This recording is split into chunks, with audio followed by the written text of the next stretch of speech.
विजय पर helmet फिंगिले Sanju Samsung ICC कड़ा नियम सेमिफाइनाल खेलिबे नहीं संजू सैमसंग भारत को लगिला बड़ झटका कहीं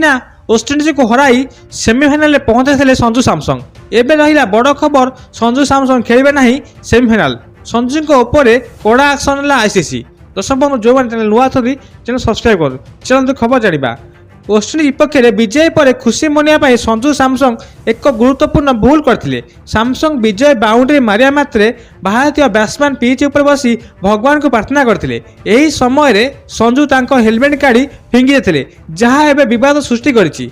प्रकृत में भारत मैच जितिया पर सैमसंग अति भावपूर्ण होई तांको हेलमेट काढ़ी फिंगी देते वास्तव में जड़े बैट्समैन द्वारा हेलमेट काढ़ी फिंगिबा एक भूल तेणु संजू गुरुत्वपूर्ण भूल करते यही कार्य आईसीसी दंड देव कि ना से विषय में प्रश्न उठाई। आईसीसी नियम अनुसार पड़िया हेलमेट किंबा बैट फिंगिबा एक दंडनीय अपराध तेणुक संजू सैमसंग दंडित हेबे कि नहीं